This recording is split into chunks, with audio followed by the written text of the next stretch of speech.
Would the applicant for 192 Hughson Street North and 181 John Street North come forward?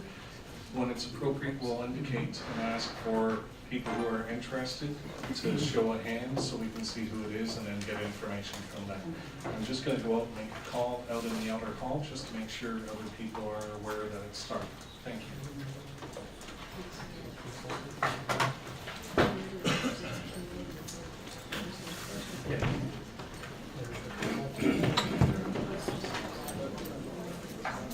Anybody here for the application?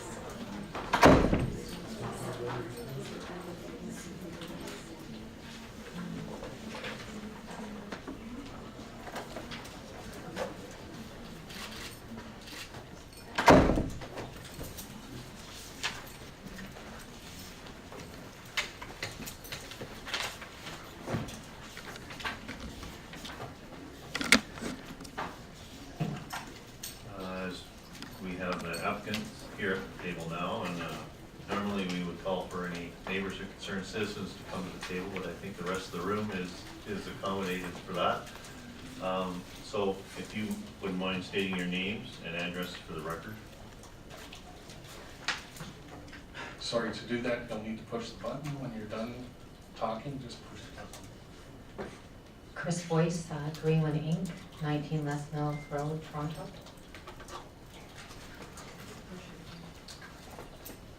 Larry Deandy, 192 James Street North, U218. Ed Fothergill Planning and Development, 62 Daffodil Crescent. So you read the comments posted out front? Okay. And questions, concerns? Or would you like to hear from the committee? We have a short presentation if you'd like to hear from us to speak to some of the issues. And then certainly we'd be open to answer any questions from the committee. We might start with Chris to talk a little bit about Greenwin and who they are and what they've done to sort of set the context. I will talk about some of the planning issues, then Mr. Deandy will have a few concluding comments. If that would be all right. Okay, I know that there's a lot of concerned citizens and neighbors here, and if it's okay with you, we'll let the presentation go forward, and then if you have questions after that point, then I would appreciate it if at all possible, if one or two people can voice the concerns of the majority rather than everyone stepping up and using one of the mics. So just listen carefully as to the presentation, and maybe your questions can be answered through this presentation. Were you going to? Yes. Yeah, I'm just wondering if we can hear the presentation and then maybe have the committee ask questions at that point, and then if we go to the audience. Okay, certainly. Okay, thanks. Okay. Sorry, so are you going to ask for a staff report first? Yes. Staff? Okay, staff. For staff report or staff presentation? Will there be a presentation from staff? I mean, I don't want to usurp that, but we're happy to proceed. So staff not going to hear the presentation, and we can answer questions certainly, and we can reiterate our comments about. Mr. Chairman, I think the committee has a report, staff report. We've gone through it, so I don't think we need, if you have any questions, we'll ask the staff, but we would like to listen, to hear from you. Sir.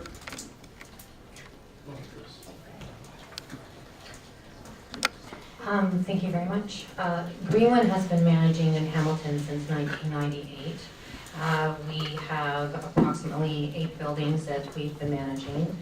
Greenwin owns and manages and also does third-party management, so we manage for other ownership groups.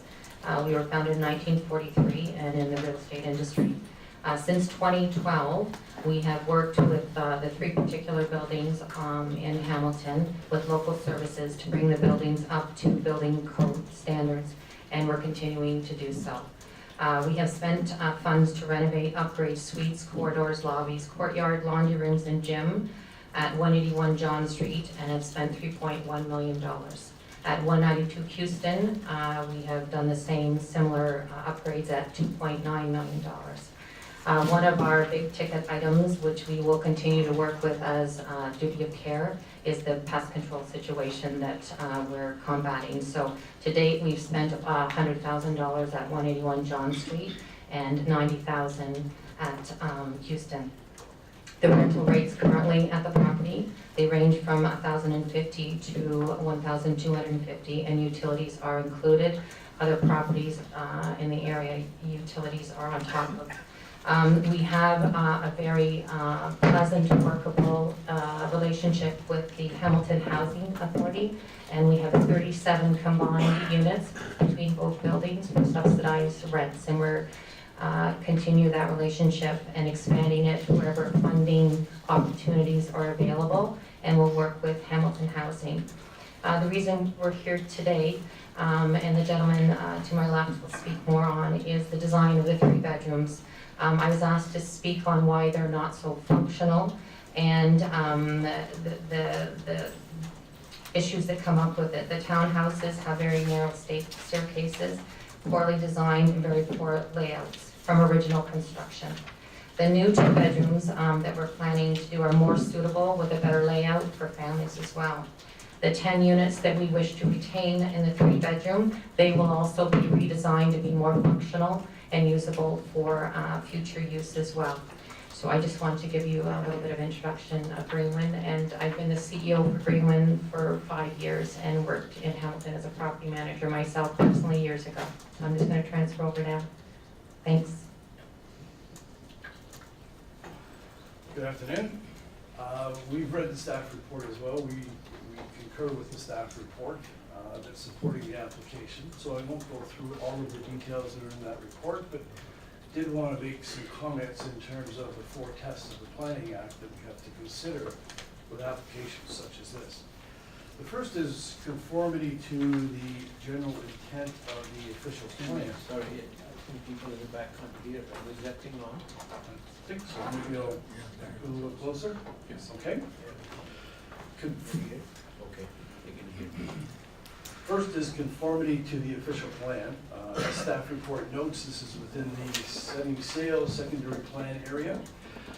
When that plan was imposed on this area, there are a number of existing uses. And sometimes the policies of plan don't pick up or don't recognize every use in every property.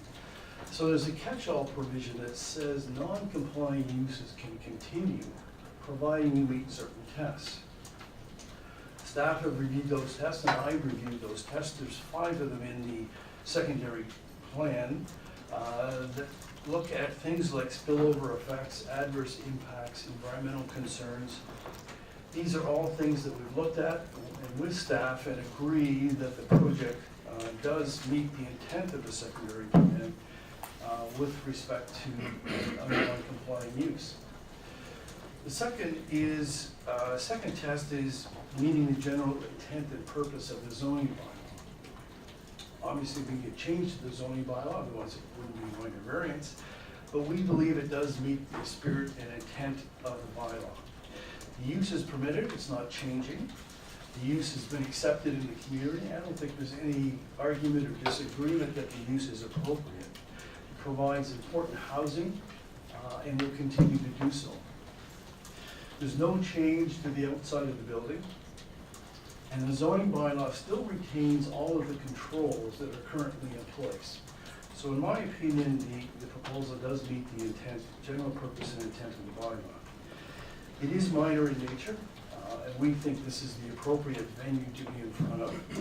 There are no changes, the only changes to the building have been improvements to some of the courtyards and upgrading some of the landscaping. But there's no major improvements or changes to the structure itself. You'll see that one of the variances is to pick up some reductions in parking stall sizes, and this is all to recognize an existing situation. So there are no changes there. We're not asking to create smaller spaces. It's just recognize the way the building has been constructed. In terms of the density increase, the number of units are being increased. But if we look at what that impact is, we tried to assess that with staff, to look at how many people we can expect to be occupying 1 and 2 and 3 bedroom units. planning department doesn't keep track of those numbers, occupancy by unit type. So the best measure we have is to look at number of bedrooms. The number of bedrooms is staying about the same. And based on the experience of Greenwin, on this and other projects, we feel that the total number of people in these buildings will stay the same. So the density increases, but the intensity of the building remains the same. So it's not a major change in that sense. It's basically internal rearrangement of space. There's no impact on the neighbors, there's no impact on traffic, and there's no impact on municipal services. The other variance that we're looking for is a reduction in standard parking requirements. And you can see in the staff report, they've assessed this, and there's a lot of reasons why a reduced parking standard is appropriate for this building, including transit in the area, including LRT that's coming. But I think most importantly, they have looked specifically at how these spaces are used in the building and how they have been over the years. And it's a very low parking ratio that has existed on the site for a number of years. What we're proposing is to maintain that ratio. So once the building is filled up, there will be sufficient parking.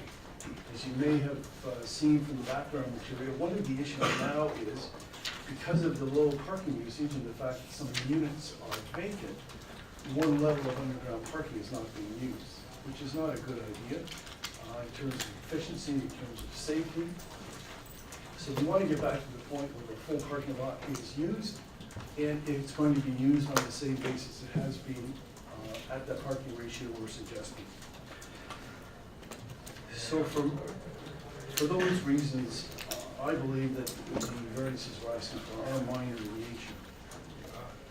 The last test is it desirable and appropriate for the development of a land. We believe it is. You've heard from Chris that this is part of an ongoing program of improvement to these buildings. The proponent is partway through and they want to continue this. Because of we're sort of stalled with this exercise, there are about 130 units that are currently vacant and not being used. So the owner is anxious to move forward. So these units can be used. It can add 130 units to the market, which we feel is very important. We feel an approved public good to have the application approved, have these buildings filled up and properly used. So it's my opinion that this application meets the four tests. We do not feel that rezoning is appropriate. I know that issue has come up. We've looked at it, we've talked to staff, and we agreed that if the circumstances were different, a rezoning might be appropriate. If we were changing the use, if we were changing the size of the building, if we were significantly increasing the number of people on the site, then we would agree rezoning probably makes sense because you have to look at what impact that has. What impact does it have on parking, traffic, and all of the things you normally look at a rezoning application.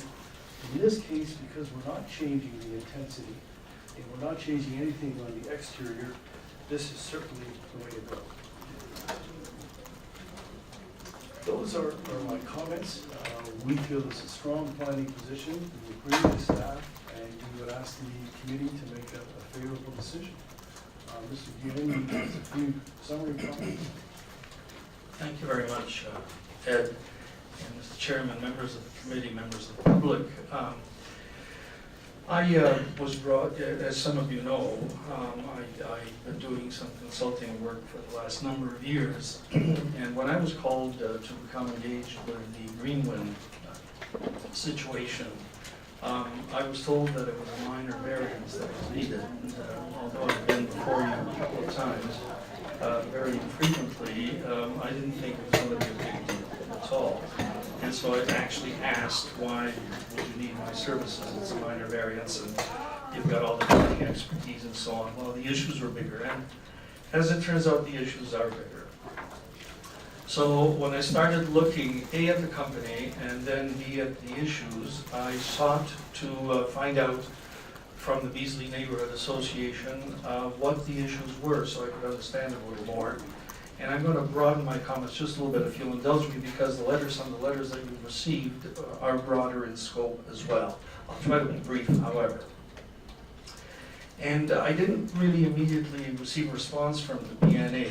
I think, some holidays and so on transpired. So I took it upon myself to talk to a few knowledgeable individuals. One of them was Joey Coleman, who kindly met with me and explained what the issues were around gentrification, affordability, asking families to leave the building, forcibly asking people to remove themselves from the building and paying the money to do so.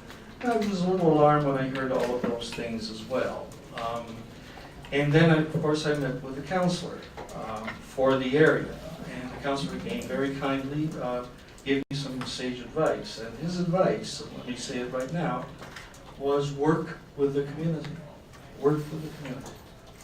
Because the community is concerned, therefore I'm concerned, and we ask you to work with the community.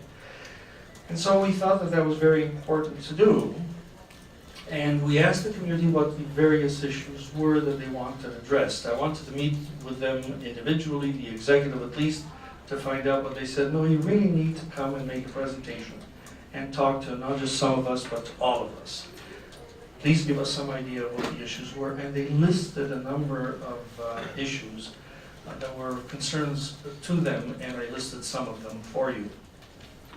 So Greenwin went and made a presentation to DNA, addressing all of those issues and showing them statistics in terms of who had left the building, in terms of what the process was that was used, even acknowledging when they came in and initiated that, they made some mistakes because they didn't till the ground. They didn't really establish relationships. They just started doing some things. They also talked about who they were as an organization and some examples of working with communities in other areas, difficult areas, much more difficult than the Beasley neighborhood probably, notably Jane and Finch in Toronto, and some of the programs that they had achieved to successfully integrate themselves and their company and their services with that particular community.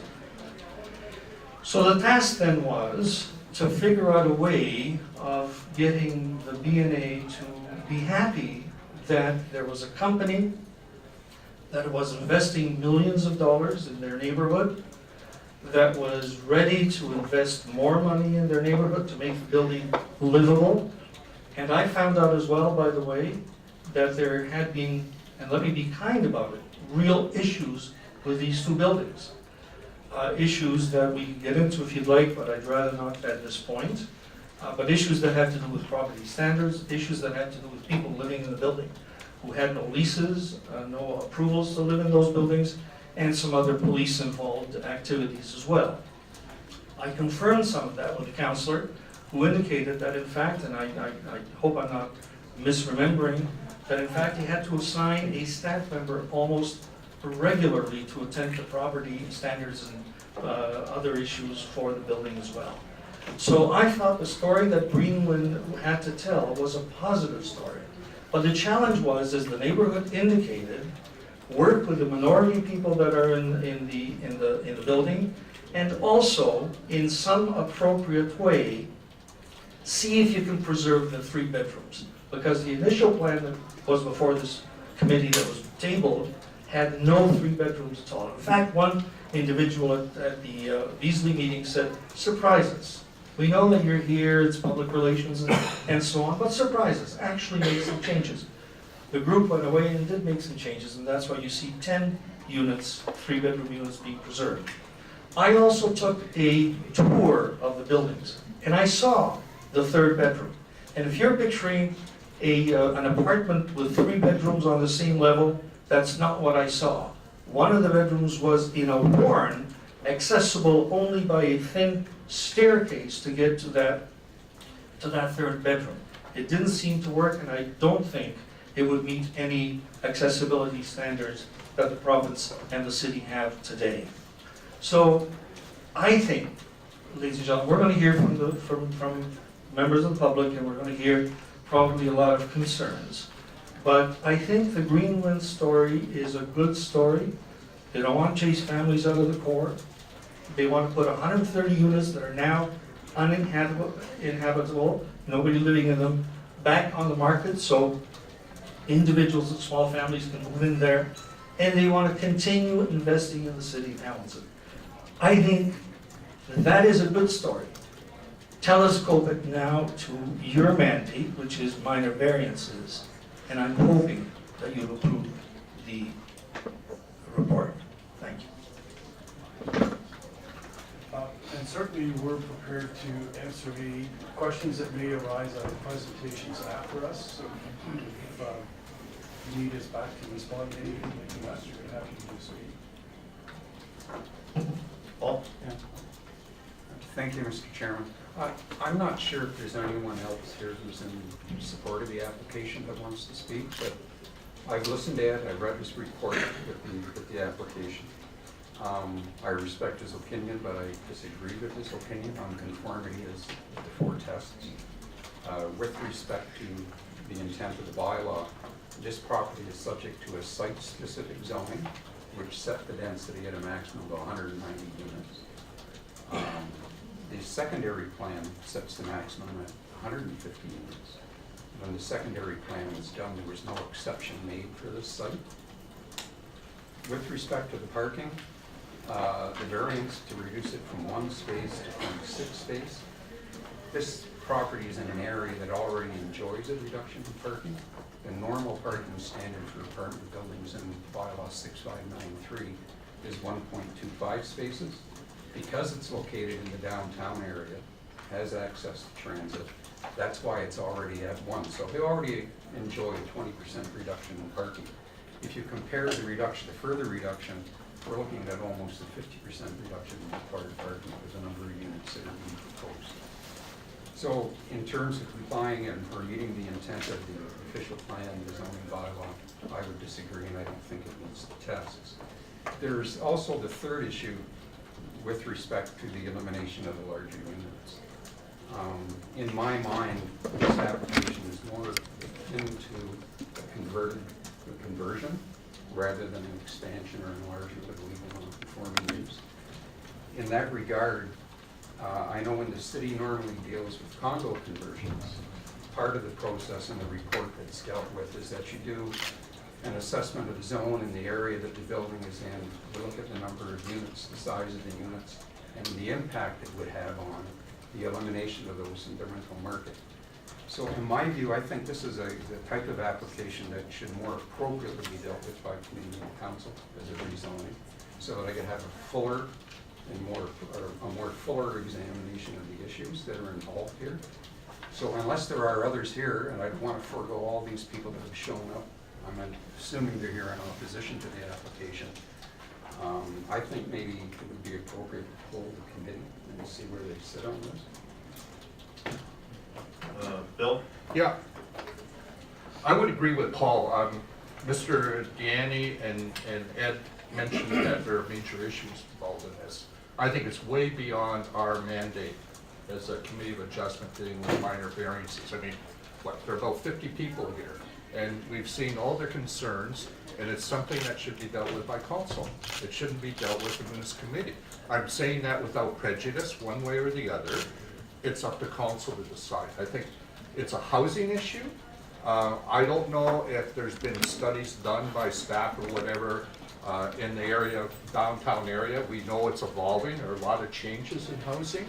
Got the GO station there, the GO station. It's promoting certain types of units.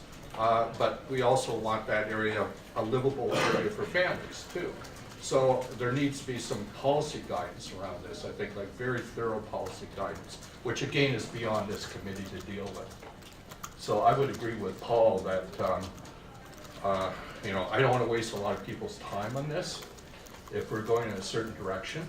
And as I say, without prejudice. Any other members?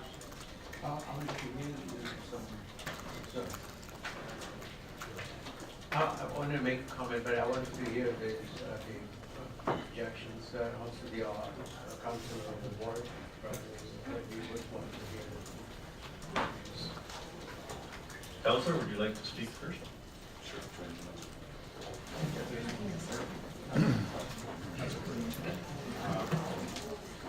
Thank you, Mr. Acting Chair. Thank you, committee. It's nice to see everybody again. Happy Canada Day in advance.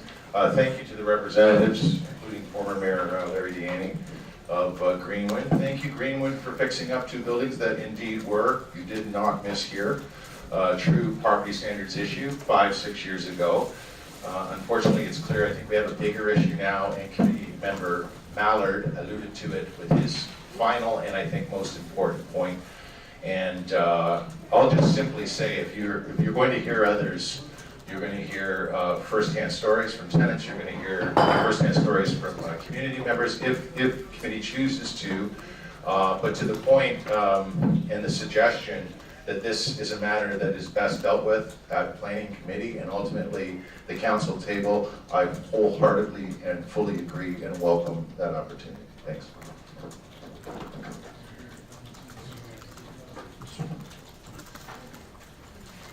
Bill? Mr. Chair, I'm gonna make a motion that we deny it without prejudice, the application. Motion's been made, seconded by?